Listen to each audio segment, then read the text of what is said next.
Good morning बच्चों, मैं Uday Shankar Pandey GPH higher secondary school से। मैं आज आपको क्लास 10th का chapter number 2 the happy prince पढ़ाऊंगा। आशा है आपके पास किताबें होंगी। अगर किताबें नहीं हैं तो किताब खरीद लें और मेरे साथ रीडिंग करें, ठीक है।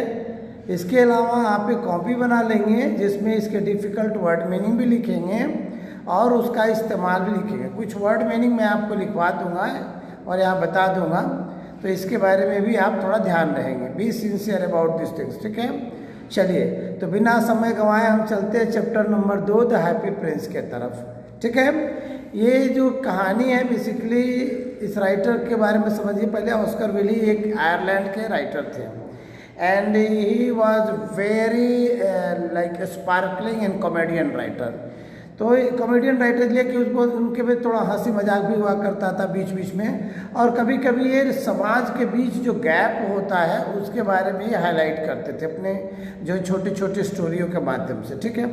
इन्हें जो है आयरलैंड में बहुत ही ज़्यादा सम्मान मिलता है और इनको इसलिए भी जाता है क्योंकि इन्होंने आयरलैंड के जो गैप्स थे लोगों के अमीरी और गरीबी के बीच में, इसको बड़े ही उम्दा तरीक़ों से इन्होंने प्रदर्शित किया है, ठीक है। तो चलिए हम इस चैप्टर के बारे में चलते हैं, द हैप्पी प्रिंसेस के बारे में। हैप्पी प्रिंस चैप्टर को देखेंगे। In this story he describe the pathetic plights of a poor and also the selfish attitude of the rich. इस चैप्टर में उन्होंने बताया है कि अमीरी और गरीबी के बीच में क्या अंतर है और गरीबी और अमीरी एक दूसरे के पर्याय कैसे बन चुके हैं। अमीर जो इंसान होता है वो गरीबी का मजाक कैसे उड़ाता है और गरीब उसको चुपचाप बिना किसी परेशानी का सहन कर लेता है, ठीक है, क्योंकि the poor man do not have any option except to bear that much trouble, ठीक है। इसके बारे में वो भी बता रहा है कि सच्चा प्रेम क्या है, सच्चा प्रेम क्या है और किस तरह से एक गरीब इंसान जब अपने ऊपर प्रेम करता है, ईश्वर से प्रेम करता है, तो कोई ना कोई उसको जरूर सहायता करने के लिए आता है, ठीक है। हमारे अच्छे कर्म भी बेचा हमारे साथ आते हैं, समाज में भी शांति बढ़ती है और खुशियाँ भी आती है, ठीक है। इस चैप्टर के माध्यम में यही है। इस चैप्टर को शुरू करते हैं आपके साथ। High above the city on the tall columns stood the statue of the happy Prince.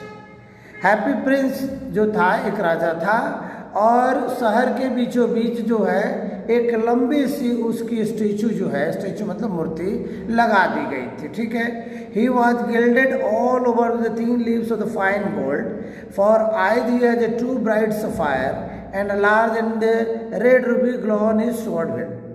तो कहता है उसकी जो पूरी जो बॉडी थी उसको क्या कहता, सोने की परत से पूरी तरह से कवर कर दिया गया था, यानी पूरी सोने की परत से बनाई गई थी। उसके हाथ में जो तलवार थी वो तलवार के जो हैंडल थे वो क्या था बेटा, वो रूबी से बना है, यानी लाल मणि से होता, लाल रंग की जो धातु। और जो उसकी आंखें थी वो दोनों जो है सफ़ायर से बनी। सफ़ायर मतलब होता है नीला कीमती वस्तु, मतलब नीला कलर का होता है, ठीक है। आंखें लगभग नीली और काली तो ही होती हैं। तो देखिए, he was very much admire Indeed, बहुत खुश था वो। ही वॉज वेरी मच, लोगों की ज़रूरतें बड़ी पूरा करता था, वो अच्छा चाहता था कि हमारे समाज में सब लोग अच्छे रहें। He is as beautiful as the weather cocks remark one of the town councillor wished to gain the reputation for having artist only not quite so useful. He added, fearing lest people should think about the practical which he really was not.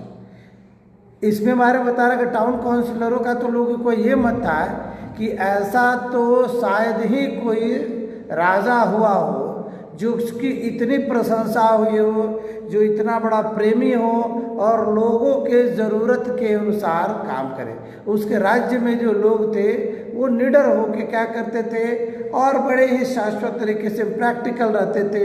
लोगों को लगता था कि वाह, ऐसा तो king बिल्कुल ही होना चाहिए, ठीक है, ठीक है। Why can't you be like the happy Prince, वो पूछते हैं तो तुम क्यों नहीं हो सकते हैप्पी प्रिंस की तरह। Asked sensible mother to her little boy who was crying for more. एक लड़का होता है, उसकी माँ बोलती है तो ऐसी बात है तो तुम हैप्पी प्रिंस की तरह क्यों नहीं हो सकते, क्योंकि लड़का जो है चंद्रमा के लिए क्या करता था, चिल्ला रहा था। आपको मालूम है बच्चे जब होते हैं छोटे छोटे होते हैं तो तमाम तरह की जिद्द करते हैं और उसमें वो भी लड़का जिद कर रहा था कि हमें चंदा चाहिए, ठीक है। The happy Prince never dream from काई फॉर एनीथिंग, वो कहती है कि हैप्पी प्रिंस ने तो कभी किसी चीज़ के लिए रोया ही नहीं, वो तो हमेशा खुश रहता था, तुम भी हैप्पी प्रिंस क्यों नहीं बन सकते। I am glad there is someone in the world who is quite happy, muttered a disappointed man as he gazed at the wonderful statue. वो लोग कहता है, कह रहे कम से कम इस बात की तो हमें खुशी है कि कोई न कोई तो हमारे समाज में, संसार में कोई है जो खुश है। क्यों, मटर्ड मतलब होता है भुनभुनाना, है ना। तो ये कहता है कि कितनी सुंदर है, कम से कम स्टैच्यू के बारे में मुझे इतनी खुशी मिल रही है कि चलो कम से कम कोई तो है इस संसार में, कोई तो है इस संसार में जो कम से कम खुश हो, ठीक है। चलो तो इस संसार में कोई ना कोई है जो खुश हो। तो अब आपको वहाँ देखते हैं, चले। He look just like an angel and से Charity's children as they come out of the cathedral of his bright scarlet clocks and their clean white pinafores. कहता वाह क्या बात है, एकदम बिल्कुल एंजल की तरह देखता। आपको मालूम है ना एंजल क्या होता है, ठीक है, परियों की एकदम बिल्कुल, कितनी खूबसूरत, कितनी सुंदर और कितने विचारधारा हैं। जब ये क्रिश्चियन उसकी कहानी है तो वो जो उजले कपड़े पहनते हैं तो ऐसे लगता है जैसे मानो वो स्वच्छंद विहार में घूम रहे हों, ठीक है। चलिए, how do you know, said the mathematics master, mathematics master ने कहा, आपको कैसे मालूम, यू हैव नेवर सीन, क्या आपने कभी उनको देखा है। आहा, but we have in our dream, वो आहा तो समझते एक्सक्लेमेटरी शब्द कहता, नहीं वो तो हमारे सपनों में ही है। आंसर द चिल्ड्रन, बच्चों ने कहा। And the mathematics master frowned and look very सेवियस for did not approve of the children dreaming. Mathematics का जो टीचर था वो बच्चों के इस विचार से सहमत नहीं था, लेकिन आंखें ऐसे तर्रे के देख रहा था जैसे किसी ने कोई ऐसी बात कह दी जो उसके अंदर चुभ गया हो, ठीक है। One night there flown over the city as little swallow, यहाँ से कहानी का मेन पॉइंट से होता है। स्वैलो मतलब होता है गौरैया, छोटी सी गौरैया के बारे में कहती हो कि एक रात में वो क्या कर रही थी, काफ़ी दूर तक वो फ्लो मतलब उड़ना, ठीक है। His friends has gone away to the Egypt 6 weeks before, but he had stayed behind, for he was in love with the most beautiful reed. उसके सारे दोस्त इजिप्ट तो 6 हफ्ते पहले ही चले गए थे, लेकिन ये जो गौरैया था ये अपनी जो प्रेमिका थी, रीड थी, उसके प्यार में बिल्कुल ये मगन हो गया था। तो ये सब तो चले गए दोस्त, लेकिन ये इसके प्यार में मगन होने की वजह से ये जा ही नहीं पाया। इसे लगा कि नहीं, हमारी प्रेमिका ही सब कुछ है और हमें इन्हीं के साथ क्या करना है, समय गुजारना है, ठीक है। चलो, he had met her early in the spring and he was flying down to the river after a big yellow moth, and he had been attacked by her slender wrist that he had stopped to talk her. उसे तब महसूस हुआ अपने प्रेमिका के बारे में जब क्या हुआ बेटा कि स्प्रिंग में तो मिलन हो गई, खूब बढ़िया से मिलन हो गई, और प्रेमिका ने धीरे धीरे समर आते आते क्या कर दिया, अपने प्रेमी से बातचीत करना खत्म कर दिया, और वो she don't even have interest in the solo. तो अब उसने सोचा कि अब मेरा तो कोई यहाँ पर है ही नहीं, तो चलो हम भी कहाँ चलते हैं, अपने दोस्तों के साथ साथ हम भी इजिप्ट चलते हैं, ठीक है। यही कारण है कि आपके क्वेश्चन में भी आता है क्वेश्चन कि ये क्यों नहीं जा पाया दोस्तों के साथ। यही कारण है क्योंकि नहीं जा पाया, क्योंकि वो अपनी प्रेमिका से बेतहाशा प्रेम करता था और वो नहीं चाहता था कि अपनी प्रेमिका के छोड़ के अपने दोस्तों के साथ जाए, ठीक है। Shall I love you, said the solo, who liked to come to the point at once, and the reed made him to blow. उसने पहले पूछा, क्या मैं अभी भी तुमसे प्रेम कर सकता हूँ या क्या कहता हूँ, लेकिन उसकी प्रेमिका जो है अब उसको कोई जो है भाव नहीं दे पा रहे थे, बड़ी कम रिस्पॉन्स देती थी, तो इसलिए वो अंदर से क्या हो गया था, दुखी हो गया था। तो फाइनली उसने क्या डिसाइड किया बेटा, so he flew round and round her touching in the water in waves and making silver. उसके पीछे पीछे चलने का प्रयास करता था, जहाँ जाते उसके पीछे जाता, सिर्फ ये इजहार करने के लिए कि मैं तुमसे बेतहाशा प्यार करता हूँ, है ना। और इसलिए क्या करता, एक पॉइंट से दूसरे पॉइंट जाता, एक जगह से दूसरे जगह उसकी चेजिंग करता। लेकिन आपको मालूम है कि this was his courtship and he lasted all through the summer. बहुत प्रेमी था, बहुत प्रेम करता था, इतनी कर्टसी था, इतने उसके प्यार में बेचारा घूम गया था कि बस पूछिए मत, उसी के साथ ही उसको जीवन यापन करना था। जैसा कि मैंने पहले ही बताया कि उनकी प्रेम कहानी समर में खत्म हो गई थी। और ये कब तक कहानी खत्म हो गई? समर में खत्म हो गई। It is a ridiculous attachment tweeted to the other swallow. दूसरे सोले ने कहा गजीब सा कहानी है साहब, गजीब सी मोड़ आ गई। स्प्रिंग में सब कुछ ठीक, समर में सब कुछ खत्म। बेटा यही होता है प्रेम की कहानी। प्रेम कभी भी हमेशा एक समान नहीं होता है। आजकल के जो मनुष्य है वो प्रेम आपसे नहीं बल्कि आपकी रिसोर्सेस और संसाधनों से ही करते हैं। ठीक है। She has no money and far too many relations। ना तो उस लेडीज के पास में यानी उस गौरैया के जो लेडीज गौरैया थी, ना उनके पास बहुत सारे रिश्तेदार थे और ना उनके पास बहुत सारे लोग थे जिनसे अपने दिल की भावनाओं को कह सके। And Indeed the river was quite full of read. और क्या, अब जो नदी थी, नील नदी के बारे में बेसिकली कह रहा है। आपको मालूम होना चाहिए कि इजिप्ट की देन है नील नदी।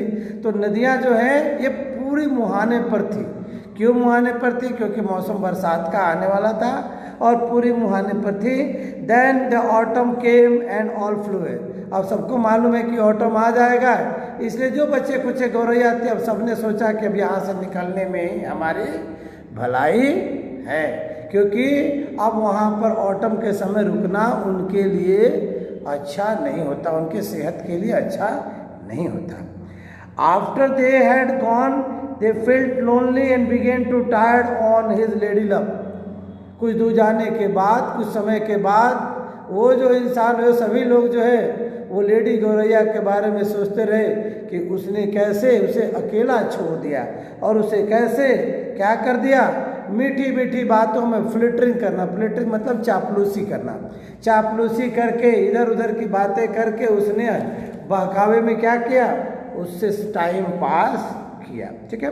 And suddenly whenever the wind blow the read made the most grateful courtesy. और जब हवाओं की तेज होने लगी, हवाएं बढ़ने लगी, तो उसने कर्टसी मतलब मानवता रूप से सोचा है कि अब तो चलने में ही भलाई है, क्योंकि मुझे पता चल गया कि आई एडमिट सी डोमेस्टिक। लगता है कि वो डोमेस्टिक का मतलब होता घरेलू, हो सकता है वो यही रहना पसंद करती हो, ये कहीं जाना नहीं चाहती हो। सो ही कंटिन्यू, उसने कहा चलो हम सब चीज चलते हैं। But I love travelling. उसने कहा कि हम लोग तो ऐसे ही पक्षी हैं, हमें तो उड़ने में ही मजा आता है। ओन माई वाइफ, मेरी पत्नी, consequently should love travelling also. और मेरी पत्नी, क्योंकि और गौरैया के पास भी उनके फ्रेंड्स वगैरह हुआ करते, बोले चलो हम सभी लोग पूरी झुंड बना के क्या करते हैं, उड़ते हैं। Will you come away from me.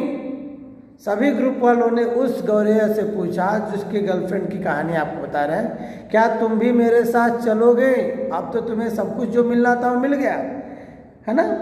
He said finally to her, but the reed shook her head. She was no attached with her home। है ना। उसने कहा नहीं नहीं नहीं, मैं तो जो यहीं पर हूँ वो खुश हूँ, कोई फर्क नहीं पड़ता है, चलो। इन लोगों का ठीक है, तो तुम्हारे लिए मुबारक, हम लोग तो अब चलते हैं। ठीक है। You have been trifling with me, he cried, I am off to the pyramid, goodbye, and he flew away।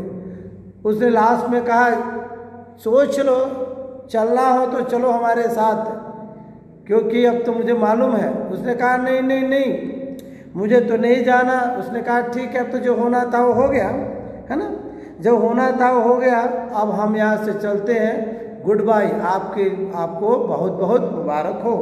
ठीक है। All day long he flew and that night time he arrived to the city. वो गौरैया जो है पूरे दिन भर उड़ता रहा। आपको मालूम है शाम के समय उसको कहीं ना कहीं रुकना है, थोड़ा बहुत आराम तो करना। हम सभी लोग यही करते हैं, जीवन भर मेहनत करते हैं, कभी ना कभी तो शांति मिलेगी, नहीं मिल पाता है।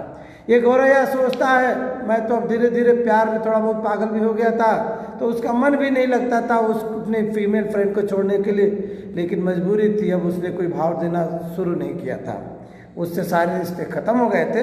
तो फाइनली चलते चलते चलते चलते वो एक शहर के पास पहुंचा और क्या देखा वहां पर, where I shall put up he said, I hope the town has made preparation. जब वो शहर के ऊपर उड़ रहा था तो कहा अब शाम हो गई, चलो हम यहीं पर रहते हैं थोड़ी देर के लिए, और शायद लगता है कि शहर हमारे स्वागत के लिए तैयार है। ठीक है। Then he saw the statue of the tall column, तब तक उसकी नज़र जो है एक लंबी सी स्टेच्यू पर पड़ी, और वो स्टेच्यू किसका था बेटा? वही स्टेच्यू हैप्पी प्रिंस का था, जो मरने के बाद उसकी मूर्तियाँ बना दी गई थी और हैप्पी प्रिंस को मेन स्क्वायर पे जो है सो रख दिया गया था। ठीक है। क्या था? I will put up there, उसने कहा वाह बहुत अच्छा जगह है, बहुत सुंदर है, चिकना जगह है, बिल्कुल मार्बल लगा हुआ है, और यहाँ मुझे कोई परेशानी भी नहीं होगी।